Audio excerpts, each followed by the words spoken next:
Ambalma Joliba TV News jabarani filɛbaw an ka foli ani tanuni an b'o ta ka di aw bɛɛ lajɛlen ma ni wagati na minnu bɛ k'an lamɛn radio Joliba kan an b'aw fana fo Mali kɔnɔ ani Mali kɔ kan minnu bɛ k'an filɛ ani minnu bɛ k'an lamɛn an b'aw bɛɛ fo k'aw barikada min y'a ka kunnafoni gafew ye limana o jɛmukan sigilen filɛ nin aw ye kokura bi ye juma ye min ye mai kalo tile 28 ayiwa san 2022 olu kumana an b'aw bɛɛ lajɛlen fo ka aw waleɲuman dɔn ka jira k'a fɔ kunnafoni sɛbɛnw bɛ an bolo kɔrɔ limanaw an bɛna an da don minnu na sisan ko walawala aw ye ayiwa an filila mai kalo ye tile 27 de ye mai kalo tile 27 ye bi an bɛ bɛɛ fo ka bɛɛ waleɲuman dɔn ka jira k'a fɔ limanaw laada dɔ don an fɛ yan nɔ don o don fasiw mana sɛbɛn an bɛ ye kɛnɛ kan ka fasidi sɛbɛnw k'a lakale ka bamayɛlɛma bamanankan na walasa bɛɛ lajɛlen bɛ se ka faamuya sɔrɔ cogo min na o kuma an sigira kɛnɛ kan limanaw gafew bi yan an bɛna an da don minnu na k'u walawala aw ye o kuma bakurunba damadɔ o la taalen ɲɛfɛ ka sɔrɔ k'an nɛ don a ta la ka walawala aw ye min bɛ tali kɛ faso ka fasidi sɛbɛn lesɔr ale bi yan nɔ ale kumana limanaw a y'a jira k'a fɔ min bɛ tali kɛ jamanakuntigi colonel Asimi Goita limanaw ale ka baara ɲuman min bɛ n'a bɛ k'o kɛ jamana kɔnɔna la bi jamanaden bɛɛ lajɛlen limanaw ko a tɛ tɛmɛ dugu la min ka dɔgɔn a jirala k'a fɔ ji ɲuman sɔrɔli ayiwa ko de bɛ sen na o baaraw bɛ sen na a jirala k'a fɔ min ye dugu dɔ ye dugu minnu bɛ yen ni ayiwa colonel Asimi Goita a ka baara ɲuman in sera yen nɔ o ye Bena ani CGJ ani legal so ni dugu saba a jala k'a fɔ ninnu kɔni jiko kun ka gɛlɛn ninnu fɛ kosɛbɛ sango tilema waatiw la an bɛna an da don la sisan ko walawala aw ye lesɔr ale kɔnɔna la o mana bɔ yen nɔ info matin kumana min ye info matin ye limanaw a y'a jira k'a fɔ Imam Mamudu Diko ayiwa ko a ko Mali tan bɛ Mali marabaw fɛ bi k'a kɛ i n'a fɔ mago tɛ ko la walima diɲɛma n'o ye communauté internationale ye olu fana ka mago tɛ ko la limanaw ka jamanadenw bila gɛlɛya kɔnɔna la Mamudu Diko de ye nin kuma fɔ ayiwa forum de Bamako o kɛnɛ kan an bɛna a lakali aw ye sisan o bɔlen kɔ yen nɔ min ye chambre des mines ni o ye an ka sanubɔyɔrɔ cakɛdaba min bɛ Mali kɔnɔ yan a jirala k'a fɔ ale ka nafolo fɛn fɛn bɛ yen k'o bɛ banque la n'o maralen dɔ ye ko nafolo ninnu ko tɛgɛ dar'a kan cakɛda dɔ fɛ ni o ye Sira Mali Sira Mali maaw a na kɛ bɛnkan dɔ tɛmɛna o ni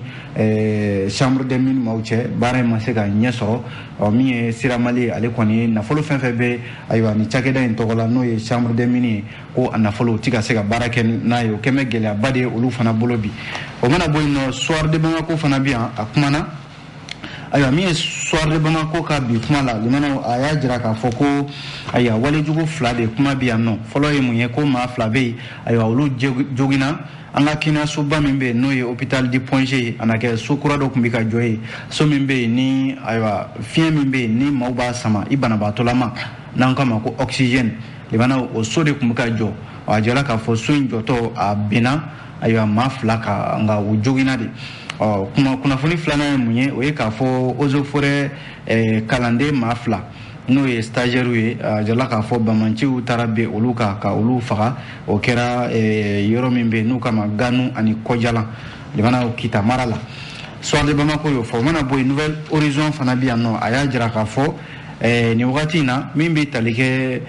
sifinnaka maa 360 ɲɔgɔn na a yira k'a fɔ jamana ɲɛmɔgɔw ye baara kɛrɛnkɛrɛnnen dɔ bila sen kan n'o ye finitigi tali ye ko baara kɛrɛnkɛrɛnnen a kɛra sababu ye finitigi denmisɛnnin maa 300 ɲɔgɔn na minnu bɛ yen ni marifa tun b'u bolo nka marifa b'u bolo limanaw u tɛ yamaruya kɔnɔna la sabu u tun bɛ bamanciya wale de kɔnɔna la a ɲininaw fɛ u ka marifa bila ko o maa 360 ɲɔgɔn na olu de tilala kalan min bɛ yen n'o bɛ kɛ ka sababu ye bi u ka don Mali armée kɔnɔna la a jirala k'a fɔ Segu Mopti ani Tɔnbukutu baara in bɛ ka kɛ yen nɔ de Nouvelle Horizon y'o fɔ l'indépendant an b'a kun cɛ ni ale ye limanaw waati min na jamana ɲɛmɔgɔw y'a jira k'a fɔ ko wajulu kɛcogo an ka jamana kɔnɔ yan n'a ma ɲɛ wajulu kɛkun de ye ka jamanadenw kɛrɛnkɛrɛnnenya la alisilamɛya yɛrɛ maaw dusukun kɔgɔ ka Ala ka ci fɔ maaw ye nka wajulu nana kɛ tajuru sara ni kuma fasugu bɛɛ lajɛlen an ka jamana kɔnɔ jamana ɲɛmɔgɔw y'a jira k'a fɔ a ka kan sariya kɛrɛnkɛrɛnnen ka t'a la kuma kɔni jara kosɛbɛ sifinaka minnu bɛ ni olu bɛ ɲɔgɔn sɔrɔ jɛkulu kɔnɔna la n'o ye groupement spirituel musulman du Mali o jɛkulu kɔnɔna la olu y'a jira k'a fɔ jamana ɲɛmɔgɔ ye nin hakilila min ta ko a diyara u ye min ye MINUSMA ale ka don kɛrɛnkɛrɛnnen ye jate laban min bɔra MINUSMA ka don kɛrɛnkɛrɛnnen tile a tago 19 min ye k'a daminɛ san 2013 ka na bila an bɛ don min na ko bi ko bulabulamatigw n'o ye casque bleu ye Mali la o maa 258 a limanaw ko olu de bɔnɛna u ni na Mali kɔnɔna la yan nɔ limanaw an na sɔrɔ ka kuncɛni ni kunnafoni ye min man di o ye k'a fɔ fiyentɔ 2 limanaw furu ɲɔgɔnmaw de don ko olu de fara maaw fɛ maa minnu bɛ yen n'u tɛ hinɛ fiyewu limanaw nin kɛra Buguni mara de la l'indépendant de nin kuma fɔ nka yan'an ka se nin bɛɛ lajɛlen ma l'essor an b'a daminɛ ale la fɔlɔ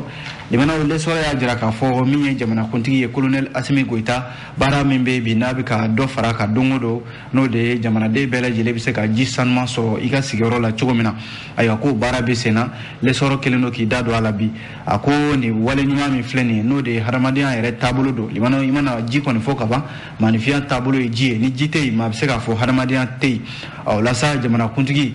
min ye colonel Asimi Goita ye ale de bɛ ka o baara kɛ bi a yɛrɛ ka nafolo min bɛ di a ma n'o y'a ka sara ye a ye dɔ de bɔ o la limanaw ka o bila jamanadenw ka bolo kan walasa bɛɛ bɛ se ka ayiwa ji sɔrɔ cogo min na o kɛmɛ sababu ye bi ji bɔndonw n'o ye foragew ye o caman bɛ ka se ayiwa jamana yɔrɔ caman na bi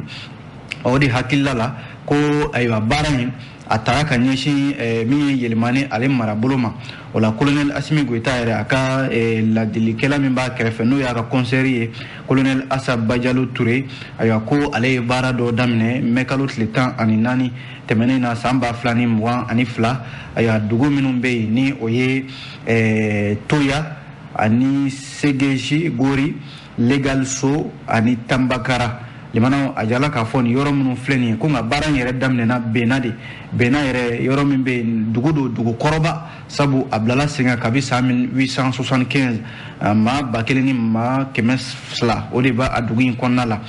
dugu in yɛrɛ ko dugu misɛnnin 9 ɲɔgɔnna o de b'a a yɔrɔ kofɔlen na a bɛ Toya commune de kɔnɔna la a jala k'a fɔ limanaw ni dugu misɛnnin minnu filɛ nin ye ko colonel Assa Badialo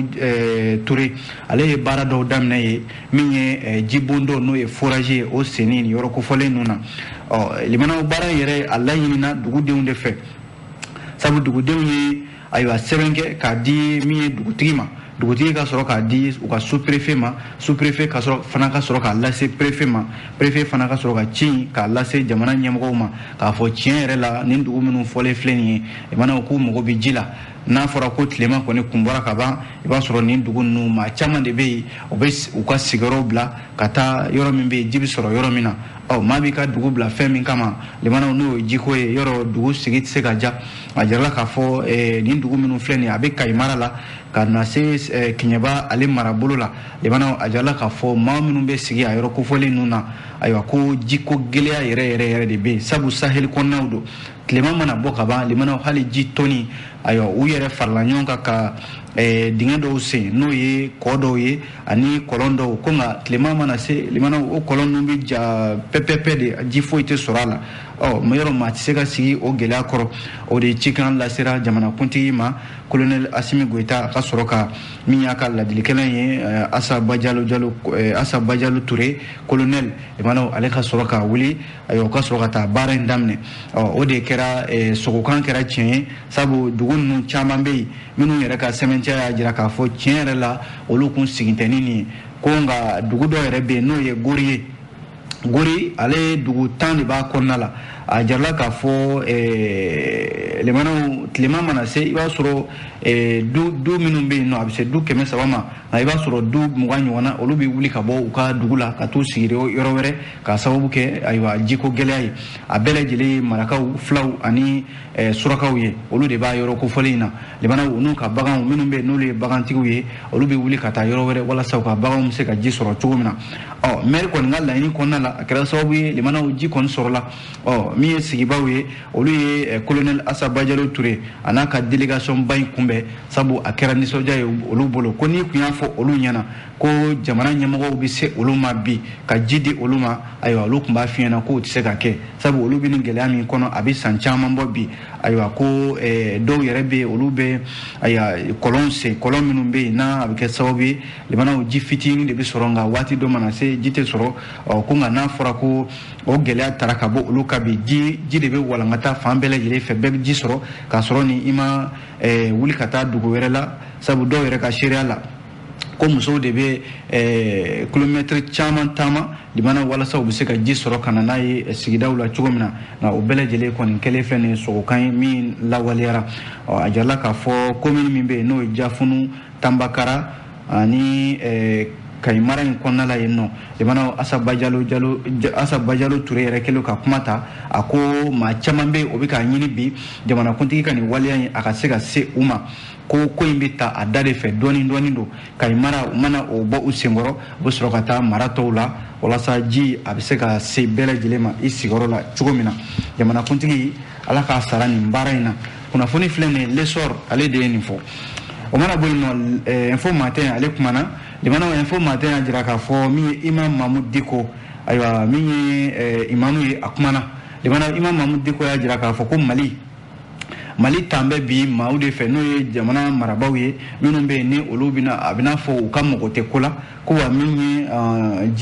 diɲɛmaa ye diɲɛmaa n'o ye communauté internationale ye olu fana kɛlen don ka Maliko kɛ i b'a fɔ ko tulonkɛfɛn jamanaw ka Mali kɛ i b'a fɔ ko ayiwa jamana in jamanaden t'a kɔnɔna la limana Imam Mahmud Diko ye nin kuma fɔ min ye forum de Bamako ale tako 22 o de kɛnɛ kan ni ye jɛrɛba ye jɛrɛ min bɛ yen n'a bɛ to ka kɛ sɔn ayiwa Bamako yan nɔ forum de Bamako tako 22 ayiwa jarala k'a fɔ min ye Imam Mahmud Diko ye ale welela a ko kɛnɛ kan yen nɔ ni ye jateminɛ kɛ ayiwa Imam Mahmud Diko ka kuma la ko Mali bilama limana n'a fɔra ko bɛn bɛ ɲini jamana min kɔnɔna la bi ko maaw wuli ka jɔ bɛnko kuma de b'u da yɔrɔ forum de Bamako filɛ nin fondation du forum de Bamako ale ka jɛrɛ in tako 22 min kan ka a daminɛna kalo tile 26 a bɛ kunca tile 28 o don 2 kɔnɔna la o ni MINUSMA fo ka taa se ayiwa Fonds des Nations Unies pour la population fo ka taa se 6e des Nations Unies ani UNFA ONIFAM olu de bɛ ka nin baara in kɛ ɲɔgɔn fɛ limana u bɛ ka ko in bila minɛn min kɔnɔna la o de ye k'a fɔ musow olu jɔyɔrɔ bɛ se ka kɛ bɛn ni lakana ni ɲɛtaa ye cogo min na ayiwa Mali kɔnɔna la yan nɔ o de ye baabu yɛrɛ ye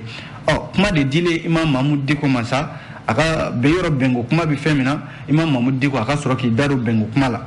a ko maaw ma kɔni welela kɛnɛ in ka ye info matin ka fɔ la ayiwa Imam Mahmud Diko ka kuma a ye maaw ɲinɛ maa caman kɔ sabu Imam Mahmud Diko ka kumaw la a ɲɛsinna furanjɛla fanga ɲɛmɔgɔw ma kosɛbɛ a ko furanjɛla fanga min b'an kunna bi ani diɲɛma n'o ye communauté internationale ye olu kɛlen don ka Mali kɛ i b'a fɔ ko tulonkɛfɛn bi sabu ko min bɛ tali kɛ bi a ko an bɛ ayiwa waati de kɔnɔna la waati min ayiwa n'an t'a dɔn a bɛna ban waati min na a ko waati kelen jamanadenw olu t'a dɔn u b'u ko yɔrɔ min na ka to u ja yɔrɔ min na o de la a ko ale bɛ se ka min fɔ Mali marabaw ale tɛ kuma wɛrɛ f'u ma dɛ a ko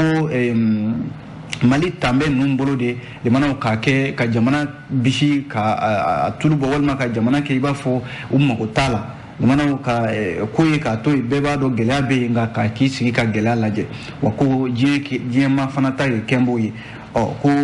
bi an bɛ k'a fɔ k'an bɛ ka fɛɛrɛ ɲini ayiwa bɛn bɛ se ka na jamana kɔnɔna la cogo min na ko yalima bɛn bɛ se ka ɲini jamanadenw kɔ kan wa bɛn bɛ se ka ɲini k'a sɔrɔ jamanadenw bɛ gɛlɛya kɔnɔna la wa ko bi lakanabaliya min bɛ Mali kɔnɔna la ko bɛn bɛ se ka ɲini o kan wa Imam Mahmud Diko ko n'i ye nin ko fɛn fɛn ta k'a lajɛ a gɛlɛya bɛɛ lajɛlen maa wɛrɛ t'a a cɛ jamanadenw de ta gɛlɛya ye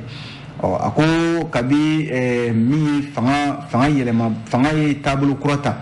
mɛ kalo tile 24 san 2021 Imam Mahmud Diko ni furanjɛla fanga u tɛ ka ji kɛ ɲɔgɔn tɛgɛ min ye Imam Mahmud Diko ye a ka kununko kumaw la a ko jamana bɛ gɛlɛya kɔnɔna la fɛn bɛɛ lajɛlen ka gɛlɛn ako wafana bele do ko kalata kake do ko wati do kadi ko kalota ni shegi kalu mugan kalu bisaba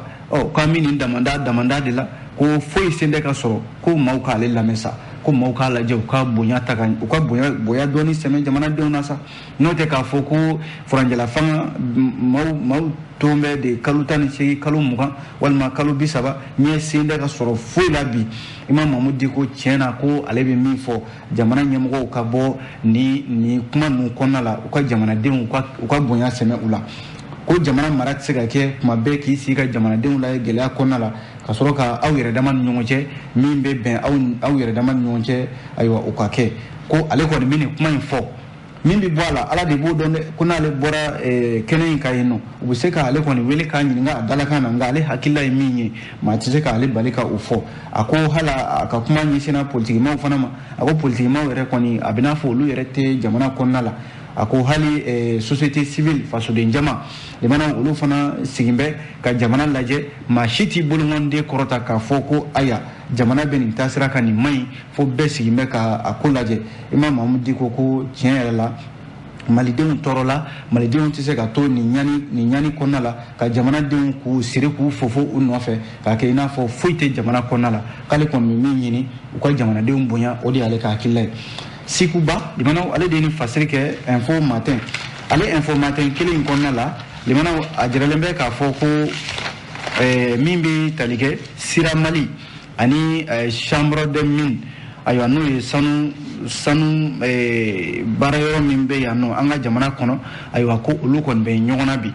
info matin ka kuma la a bɛna fɔ chambre de mine du mali ayiwa ani entreprise sira mali olu de bɛ ɲɔgɔn na bi k'a sababu kɛ nafoloko ye sira mali ana kɛ bi ale kɔni kalinga don ko min ye ayiwa chambre de mine du mali o ka nafolo fɛn fɛn bɛ bangew kɔnɔna la u tɛgɛ tɛ da a kan n'i ye jateminɛ kɛ ko in bɛɛ lajɛlen jalaki ben bɛ chambre de mine ɲɛmaaba yɛrɛ kan abdulayi pona sabu ko ana kɛ abdulayi pona in ko baara ɲɔgɔnya dɔ bɛ yen a na kɛ o tɛmɛna ni sira mali cɛ ayiwa ko nafolo kasabi caman a bɛ se miliyɔn sigiyɔrɔma 10 caman de ma baara boloda dɔ kun don min bɛ yen n'a o tun bɛ fɛ ka nɛgɛsira de dilan n'o ye chemin de fer ye ka bɔ bamako yan ka taa kidali o baara min filɛ nin ye ko a na kɛ chambre de mine ɲɛmaaba abdulayi pona a y'o baara de ta k'o kun ɲɛsin a yɛrɛ ka cakɛda dɔ ma a yɛrɛ bolo b'o cakɛda in na n'o ye société rainet société rainet a na kɛ a yɛrɛ bolo b'o cakɛda in na actionnaire dɔ yen nɔ limana ko nafolo min bɛ yen ni o de tiɲɛna a ko siratigɛ la a bɛ se miliyɔn 10 caman de ma baara in a kɔni layidu taara nka a ma se ka kɛ kɛra sababu ye nafolo caman de tiɲɛna a ko siratigɛ la o de la entreprise sira mali ale fana wulila ka sɔrɔ ka chambre de mine u ka nafolo fɛn fɛn bɛ yen n'o bɛ sɔrɔ bankiw kɔnɔna la limanaw ka taa tɛgɛ d'a kan ko nafolo ninnu tɛ se ka bɔ wa min ye chambre de mine maaw ye u tɛ se ka baara kɛ n'u ka nafolo ye an bɛ don min na ko bi seereya dɔw yɛrɛ bɛ yen olu y'a jira k'a fɔ ko chambre de mine du mali a sigilen don a sendɛgɛ kɔnɔna la a sen tɛ ka baara foyi kɛ a yɛrɛ bi k'a sababu kɛ wariko yɛrɛ ye yɔrɔ ni wari kɔni t'i bolo limanaw tɛ se ka minɛn bila minɛn kɔnɔ a jirala k'a fɔ o de bɛ senna bi wa ko hali ni kalo san yɛrɛ la baarakɛla minnu bɛ yen n'o bɛ chambre de mine kɔnɔna la ko hali u ka sara bɛ sɔn ka kɛ baara ye ka sababu kɛ nafolo tɛ ka bɔ nafolo tɛ ka don an b'o de lahalaya la bi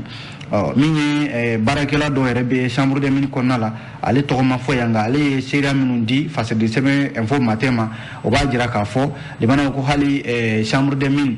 ani a baara ɲɔgɔn dɔw bɛ yen minnu kɛn bɛ ka nafolo bɔ ka di k'a fɔ ko namanda baarakɛla dɔw bɛ yen olu kan ka bila ayiwa baara dɔ kɔnɔna la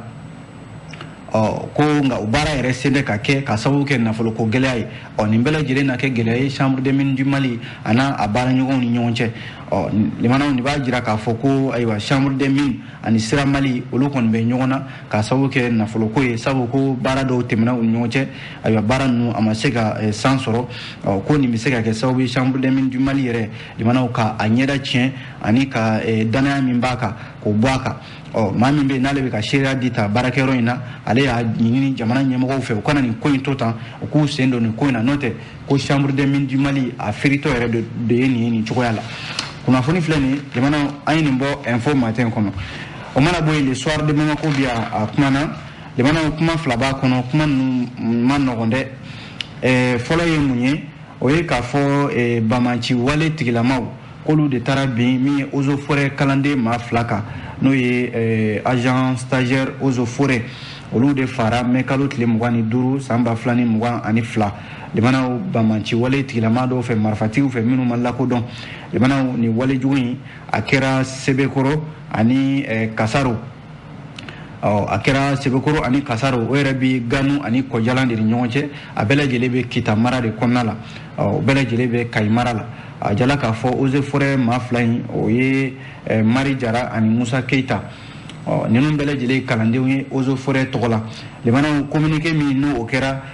eaux et forêts olu ka syndicat fɛ syndicat autonome des travailleurs des eaux et forêts olu ko ko olu kɔni sɛbɛkɔrɔ dabali bannen don wa u dimina kosɛbɛ u bɛ nin ko in kɔn komi filɛ nin n'a a kɛra sababu ye u baarakɛɲɔgɔn minnu filɛ nin ye n'o ye ayiwa stagiaire Musa Keita ani Mari Jara ye ayiwa ni olu fara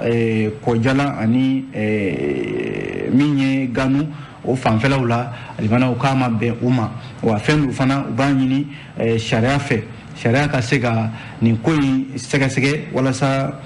ayiwa ninnu somɔgɔw u bɛ se ka bila u ka hakɛw kɔnɔna la cogo min na an bɛ waati min na ko sisan fasɛdi sɛbɛn y'a jira k'a fɔ ayiwa min ye maa kofɔlen ninnu u ma lakodɔn wa a ma dɔn fana k'a fɔ maa minnu kɛra ninnu sababu ye ɲininkali min ni Soir de Bamako y'o kɛ o ye k'a fɔ Bamacimaw don wa walima bandiw yɛrɛ de don bandi minnu bɛ yen n'olu taara bin ni maa kofɔlen ninnu kan ni ɲininkali jaabi kɔni t'a la fɔlɔ nka an bɛ waati min na ko sisan limanaw ni ɲɔgɔnna waleya Soir de Bamako ka fɔ la a bɛ to ka waleya ni mara in kɔnɔna la n'o ye Kayi mara ye hakilila jiginna ko mɛ kalo tɛmɛnen in na eaux et forêts maaw ka poste min filɛ nin ye Bawule ko bin taara kɛ o kan hali n'a sɔrɔla maa kɔni ni ma to o la wa ko min ye Nana Keɲeba ko o yɔrɔ fana na bin taara kɛ o kan nka o la maa 2 tora o la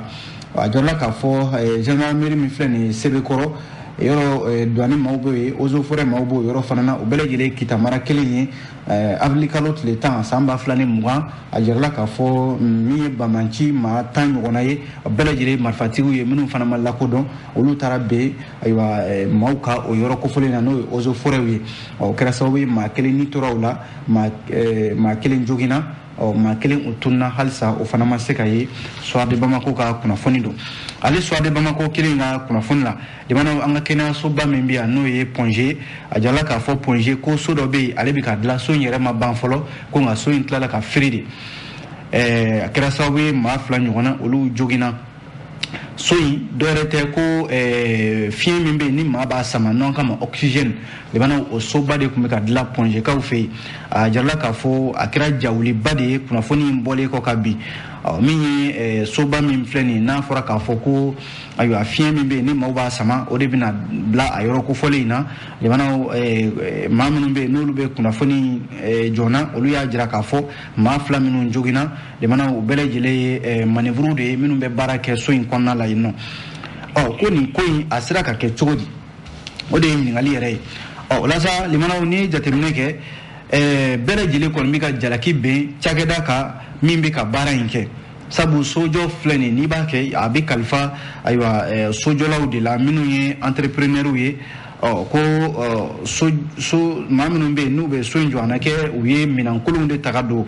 so in na n'o tɛ i bɛ se ka so jɔ cogo di limanaw ko bɛ bɛn a yɛrɛ ma sango faraso a jarala k'a fɔ jateminɛlikɛlaw y'a jira k'a fɔ ayiwa nɛgɛ min bɛ yen n'o bɛ don so ninnu na ani siman min bɛ don a la ani cɛncɛn min bɛ don a la limanaw ko o fɛn ɲuman tɛ o de la so in a tora joli la ka sɔrɔ ka firi limanaw an bɛ nin lahala de la a jarala k'a fɔ maa min bɛ dɔgɔtɔrɔso kɔni dɔn n'a fɔra ko ayiwa o ye furakɛyɔrɔ ye